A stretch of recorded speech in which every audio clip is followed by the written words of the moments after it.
मसीह यसु के अज़ीम व जलाली नाम में तमाम देखने और सुनने वालों को सलाम। मेरी कल एक ऐसे बंदे से बात हुई जो अथीस्ट है। अथीस्ट उसको बोलते हैं उर्दू ज़ुबान में, जिसको हम मुल्हिद कहते हैं। मुल्हिद का ईमान होता है कि खुदा इस दुनिया में है ही नहीं। जैसे हम इस दुनिया के अंदर हम देखते हैं क्रिश्चियनिटी, इस्लाम, हिंदुइज़म, बुद्धिज़्म, ये सभी मज़हब कहीं ना कहीं ये इनका ईमान होता है कि खुदा है। लेकिन अथीस्ट उनको कहते हैं जो सिर्फ़ और सिर्फ साइंस पर बिलीव रखते हैं। उनका मानना है कि खुदा होता ही नहीं है। जब मेरी उस भाई से बात हुई तो तकरीबन हमारी 2 घंटे के तक डिस्कशन होती रही और वो सवाल पे सवाल करते थे बाइबल पर।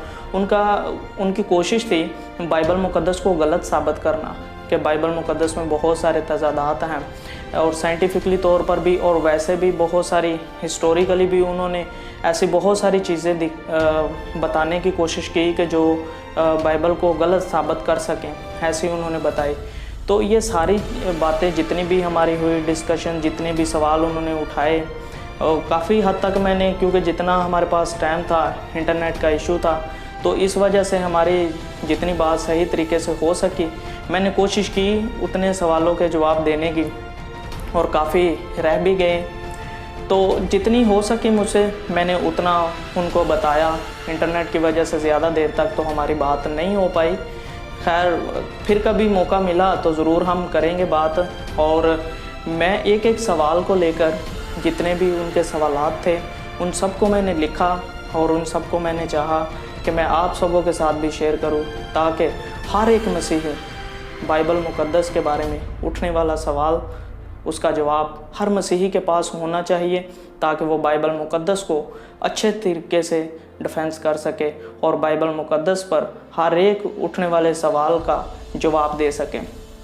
ऐसे ही ये जो हमारा यशरून टीचिंग एंड अपोलोजेटिक मिनिस्ट्री का जो फेसबुक पेज और यूट्यूब वाला पेज, इन दोनों पेजेस पर हमारी एक ही कोशिश होती है कि बाइबल मुक़द्दस पर उठने वाला हर एक सवाल, उसका जवाब इस पर अपलोड किया जाए, ताकि हर एक बंदा देखे, जो भी मसीही, तो उसके पास हर सवाल का जवाब होना ज़रूरी है। तो अगर आप भी देख रहे हैं इस पेज को, यशरून टीचिंग एंड अपोलोजेटिक मिनिस्ट्री के यूट्यूब पर या फेसबुक पर, कहीं पर भी हमें फॉलो कर रहे हैं, तो आप जितनी भी हमारी वीडियोस हैं, आपको सिर्फ़ और सिर्फ इन्हीं चीज़ों पे, क्योंकि हम ज़्यादातर मैसेजेस नहीं बनाते, मैसेजेस अपलोड नहीं करते, क्योंकि हमारी कोशिश होती है कि हर एक वो ख़ास चीज़ जिस पर सवाल उठता है लोगों का, जिसके ज़रिए से लोगों के दिमाग के अंदर हलचल मचती हो, जिसके ज़रिए से लोगों के अंदर कन्फ्यूज़न पैदा होती हो, उस चीज़ को दूर किया जाए। तो हमारी हर एक वीडियो जो है वो इसी टॉपिक पर है कि हर एक वीडियो जो है वो किसी न किसी तरीके से, जहाँ तक आपका कन्फ्यूज़न आपके अंदर क्रिएट होती हो, उसको दूर करने के लिए ही है। तो हर एक सवाल का जवाब आपको इस चैनल पर मिल जाएगा। और अगर आप मज़ीद और भी जानना चाहते हो, आपके माइंड के अंदर सवाल हो, तो आप नीचे कमेंट बॉक्स में लिख सकते हैं और आप सवालों के जवाब हासिल कर सकते हैं।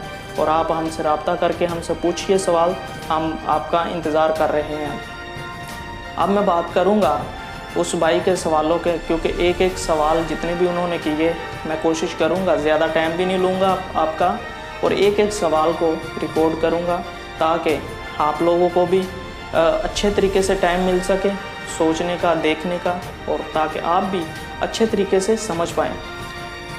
एक सवाल उन्होंने उठाया जो नए अहदनामे में से मत्ती की इंजील, उसका 2 बाब और उसकी 9वीं आयत के अंदर, जहाँ पर मजूसियों ने ये जिक्र किया कि हम सितारे को देखकर आए, सितारा हमारे आगे आगे चलता था। तो यहाँ पर उस भाई का ये सवाल था कि सितारे तो हरकत ही नहीं करते, सितारे तो चलते ही नहीं हैं, बल्कि सितारे तो एक जगह पर जम के रहते हैं, वो तो कभी भी नहीं चले। सितारे चलते हैं, सितारे नहीं चलते। तो यहाँ पर हमें बाइबल मुक़द्दस में साइंटिफिकली तौर पर एरर नज़र आता है। तो इस सवाल का जवाब हमें बताइए, ये किस तरह हो सकता है? बाइबल यहाँ पर गलत बयान कर रही है कि सितारा चलता है। तो यहाँ पर इसका अगर मैं सिंपली तौर पर जवाब देना चाहूँ तो बड़े ही आसान इस सवाल का जवाब है। इस सवाल का जवाब देने से पहले मैं एक और व्यू आपके सामने रखना चाहता हूँ। कुछ लोग इसको मानते हैं कि जैसे मूसा के दौर में जब खुदा ने मिस्र से निकाला इसराइलियों को, तो आग का सतून इसराइलियों के आगे आगे चलता था ताकि जो रात को उनको रोशनी देता था। तो कुछ लोग समझते हैं कि ये वो सतून था। ये कुछ लोगों का व्यू ऐसा है, लेकिन ये बिल्कुल गलत है, क्योंकि बाइबल मुकद्दस के अंदर लिखा है सितारा। तो हम इस चीज़ को कभी भी डिनाई नहीं करेंगे, कभी भी इस चीज़ को बदलेंगे नहीं, बल्कि अपने से कुछ नहीं, जो लिखा है, जो साफ़ है वो साफ़ है। हमें कभी भी ऐसा अपने से कुछ भी बनाने की ज़रूरत नहीं है। तो बाइबल मुकद्दस में लिखा है सितारा, तो वो सितारा ही था।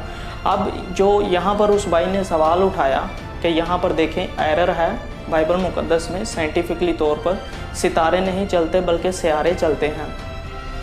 तो इसका जवाब हमें सिंपली तौर पर मिलता है जब हम पढ़ते हैं ख़ुरूज की किताब, तो वहाँ पर हम देखते हैं कि खुदा ने समंदर के 2 टुकड़े किए, समंदर को रास्ते, समंदर के 2 टुकड़े किए, यानी पानी आधा इस तरफ आधा इस तरफ। तो जो खुदा समंदर के 2 टुकड़े कर सकता है और रास्ता बना सकता है उसके दरमियान में से, तो वो खुदा एक सितारे को नहीं चला सकता। जो 4 दिन के मुर्दे को ज़िंदा कर सकता है वो सितारे को नहीं चला सकता। ये भी तो साइंटिफिकली तौर पर एरर है। यहाँ पर साइंस इस चीज़ को नहीं मानती कि 4 दिन का मुर्दा ज़िंदा हो जाए। साइंस इस चीज़ को नहीं मानती कि सूरज 10 दर्जे आगे चलने की बजाय 10 दर्जे पीछे को चले, वक़्त थम जाए। साइंस इस चीज़ को नहीं मानती, लेकिन खुदा ऐसा कर सकता है। यहाँ तक कि यीशु मसीह खुद तीसरे दिन मुर्दों में से जी उठे। साइंस मर के ज़िंदा होने वाले को पर नहीं मानती, लेकिन हमारा ईमान है कि खुदा ऐसा कर सकता है। जहाँ पर इंसान नाकाम रहता है वहाँ पर खुदा आगे बढ़ के काम करता है। तो ये हमारा ईमान है, क्योंकि ईमान जो है ये हमारे सबके लिए होना बहुत ज़रूरी है, ताकि जब तक हमारा ईमान होगा बाइबल मुकद्दस पर, तब तक हम खुदा के कलाम को अच्छे तरीके से बयान करने वाले बने रहेंगे। खुदावंद आप सबको